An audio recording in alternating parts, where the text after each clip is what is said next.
আজকে আমি আপনাদের জন্য একটি অসাধারণ ক্রাইম থ্রিলার মুভির এক্সপ্লেনেশন নিয়ে চলে এসেছি। তাহলে চলুন মুভিটি দেখে আসা যাক। গল্পটা শুরু হয় নীরো নামের এক ধনী লোককে নিয়ে, যে কুকুরের দৌড় আর ওই দৌড়ে বাজি ধরতে খুবই পছন্দ করত। নীরো একটা নতুন কুকুর পুষে তাকে অনেক হিংস্র বানায়, আর এরপর একসাথে এক বা দুটা কুকুরের সাথে কুস্তির খেলায় নামাতে শুরু করে। কোনো সমস্যা ছিল না, কারণ নীরোর কুকুর সব সময়ই জিতত। একদিন নীরো তার কুকুরটাকে দুটা কুকুরের সঙ্গে কুস্তিতে নামায়, কিন্তু দুর্ভাগ্যবশত এবার তার কুকুরটা হেরে যায়। তখন নীরো কুকুরটাকে মেরে ফেলার সিদ্ধান্ত নেয়, আর সে সবসময় এমন করত। তার কোনো কুকুর যদি হারত, সে সাথে সাথে ওই কুকুরটাকে মেরে ফেলতে বলতো। এবারও ঠিক তাই করল। নীরো তার সহকারীকে কুকুরটাকে মেরে ফেলতে বলে আর সেখান থেকে চলে যায়। এই সব কুস্তির খেলা আর বাজিগুলো হতো নীরোর পুরনো একটা ফ্যাক্টরিতে। ফ্যাক্টরিটা অনেক আগেই ফেলে রাখা হয়েছিল, কিন্তু তারা শুধু এই সব কুস্তির সময়ই এখানে আসত। যাই হোক, সহকারীটা কুকুরটাকে নিয়ে গিয়ে তার কানে একটা বৈদ্যুতিক তার লাগায়, যাতে বিদ্যুৎ দিয়ে মারতে পারে। কিন্তু যখন সে কুকুরটাকে শক দিচ্ছিল, কুকুরটা তাকে কামড়ে দেয়। সন্ধ্যায় সে নিজের হাতের কামড়ের চিকিৎসা করাতে বাইরে যায় আর ধরে নেয় যে কুকুরটা তো মরেই গেছে, কারণ বিদ্যুৎ তো চালু ছিল। কিন্তু সে তখন চমকে ওঠে যখন দেখে কুকুরটা একটুও মরে নাই, আর কুকুরটা তাকে দেখেই একদম ঝাঁপিয়ে পড়ে আর মেরে ফেলে। এইখান থেকেই সিনেমার শুরু। চারজন চোর একটা ফার্মেসি লুট করছিল, আর পেছনে পেছনে পুলিশ তাদের তাড়া করছিল। তারা গাড়িতে করে পালাতে গিয়ে চালক গুলিবিদ্ধ হয় আর নিয়ন্ত্রণ হারিয়ে ফেলে। গাড়িটা গিয়ে ধাক্কা মারে ঠিক নীরোর ফ্যাক্টরিতে। চালক সেখানেই মারা যায়। বেঁচে থাকে আর শুধু তিনজন, ওয়াকার, স্ট্যাসি আর গাই। তারা ভাবে কেউ আসা পর্যন্ত এখানে লুকিয়ে থাকা ভালো, কারণ পুলিশ এখনও পিছনে ধাওয়া করছে। তারা সবাই ফ্যাক্টরির ভেতরে ঢুকে পড়ে। স্ট্যাসি আর ওয়াকার তখন গাইকে দোষ দিতে থাকে, কারণ সে মাদকাসক্ত ছিল আর সবসময় শুধু ড্রাগ খুঁজত। স্ট্যাসি তার এক বন্ধুকে ফোন দেয় আর বলে, ভাই, একটা গাড়ি পাঠা, আমরা এখান থেকে বের হতে পারি। বন্ধু বলে, পরিস্থিতি ঠান্ডা হলে রাতে গাড়ি পাঠাবো। তাই তারা বাধ্য হয়ে রাত পর্যন্ত ফ্যাক্টরিতে লুকিয়ে থাকে। কিন্তু তারা জানতই না যে ফ্যাক্টরির ভেতরে একটা ভয়ঙ্কর কুকুর আছে। সবাই জায়গাটা ঘুরে দেখতে বের হয়। গাই তার ড্রাগ নেওয়ার জন্য কিছু খুঁজতে থাকে। সে আলমারি ঘাটে কিছু পায় না, তারপর অন্য জায়গায় যায়, আর সেখানেই সামনে এসে পড়ে সেই কুকুরটা। সে একদম জমে যায়, এক চুল নড়েও না। স্ট্যাসি আর ওয়াপার দেখে সে এক জায়গায় দাঁড়িয়ে আছে। কাছে গিয়ে দেখে ব্যাপারটা কি। গিয়ে দেখে কুকুরটা দাঁড়িয়ে নীরোর সহকারীর লাশ খাচ্ছে। তারা বুঝে যায় তারা বড় বিপদে পড়ে গেছে, আর তখনই দৌড় দিয়ে পালায়। গাই তার ড্রাগের ব্যাগ ফেলে দেয়, আর কুকুরটা পেছন পেছন তাড়া করতে থাকে। তারা একটা ঘরে ঢুকে দরজা বন্ধ করে ফেলে। কুকুরটা বারবার দরজায় ধাক্কা দেয়, কিন্তু ভেতরে ঢুকতে পারে না। গাই আবার ড্রাগের ব্যাগ আনতে বাইরে যেতে চায়, কিন্তু স্ট্যাসি তাকে ধরে ফেলে, মারেও। এরপর ওয়াকার আর স্ট্যাসি বসে নিজেদের পুরনো দিনের কথা বলছিল। একটু পর তারা খেয়াল করে গাই তো ঘরে নেই। ওই ঘরের ছোট একটা ফাঁকা জায়গা দিয়ে গাই বের হয়ে তার ড্রাগের ব্যাগটা নিয়ে আসে। তারপর দরজায় ধাক্কা দেয়, যেন তাকে আবার ঢুকতে দেওয়া হয়। এই সময় কুকুরটা আশেপাশে ছিল না, কিন্তু দরজা খুলতেই হঠাৎ করে আবার কুকুরটা এসে পড়ে গায়ের ওপর, তাকে আক্রমণ করে। এরপর গাইকে ছেড়ে ওয়াকারের পেছনে ছুটে যায়। স্ট্যাসি চেষ্টা করে কুকুরটাকে বিভ্রান্ত করতে, যেন ও ওয়াকারের পেছন না যায়। এতে কুকুরটা তার দিকেই ছুটে আসে। স্ট্যাসি কোনো মতে ঘরের বাইরে গিয়ে দরজা বন্ধ করে কুকুরটাকে আটকে রাখে। তারা গাইকে সাহায্য করতে চায়, কারণ সে কুকুরের কামড় খেয়েছিল। কিন্তু ঠিক তখনই কুকুরটা ওই ঘরের ছোট ফাঁক দিয়ে আবার বেরিয়ে আসে আর তাদের তাড়া করে। স্ট্যাসি আর ওয়াকার গাইকে ধরে নিয়ে আবার দৌড়াতে থাকে। তারা অন্য একটা ঘরে ঢুকে দরজা বন্ধ করে দেয়। এই ঘরের ভেতরে থাকতেই তারা বুঝে যায় এটা আসলে কুকুরের বাজির জায়গা। দেয়ালে দেখে নীরোর নাম আর তার জেতা বাজির হিসাব লেখা। ঘরের ভেতর খুঁজতে খুঁজতে তারা একটা লুকানো ঘর খুঁজে পায়।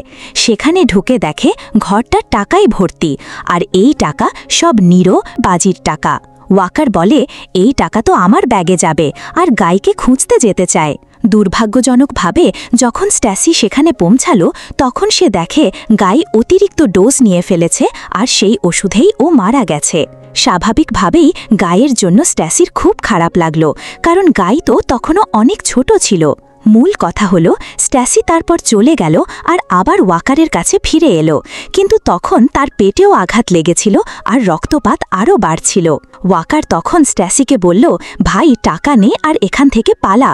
কিন্তু স্ট্যাসি বলল, তোরে ফেলে রেখে আমি কোথাও যাচ্ছি না। স্ট্যাসি বলল, আমি যাই ওই লোকটার কাছে যারে কুকুরে কামড়ে মেরেছে, ওর কাছেই গ্যারেজের কোনো গাড়ির চাবি থাকতে পারে। তারপর স্ট্যাসি সত্যি বাইরে গেল, লোকটার আশপাশ দিয়ে ঘুরতে লাগলো আর হাঁটাহাঁটি শুরু করল।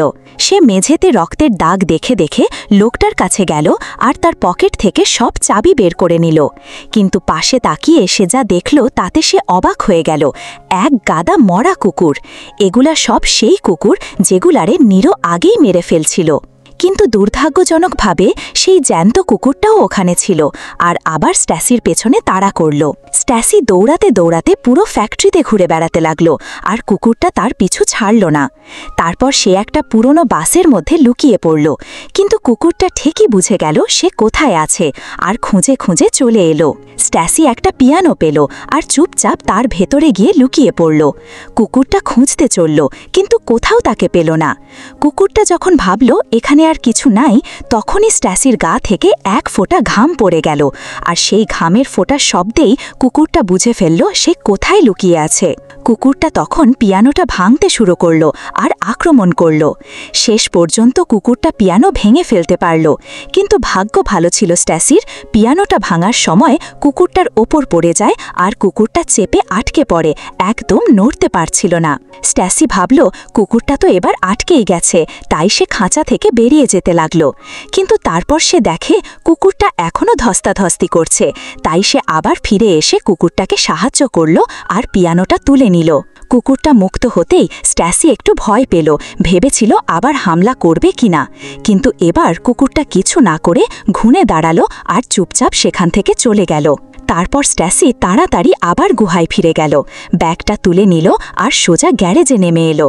তারা গ্যারেজে থাকা একটা গাড়ির দরজা খুলে ফেলল আর স্ট্যাসি গ্যারেজের গেটটাও খুলে দিল যেন গাড়ি নিয়ে পালাতে পারে। সে আবার গুহার দিকে গেল যেন বাকিরাও গাড়িতে উঠতে পারে আর সবাই মিলে পালাতে পারে। কিন্তু ঠিক তখন একটা গাড়ি এসে গ্যারেজের সামনে দাঁড়ালো। গাড়ি থেকে নেমে এলো নীরো আর সরাসরি তাদের দিকে তাকালো। এই প্রথম সে তাদের দেখল।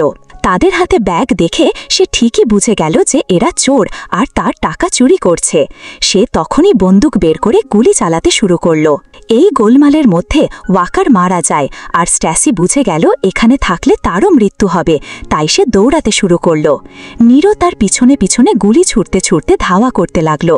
যতবার স্ট্যাসি পালাতে গেল বা কোথাও লুকাতে চাইল, নীরো ঠিকই তার পিছনে এসে পৌঁছালো। আর শেষে তারা পৌঁছালো সেই কুস্তির রেমের মধ্যে। কুকুরগুলো তখন ঠান্ডা হয়ে গিয়েছিল।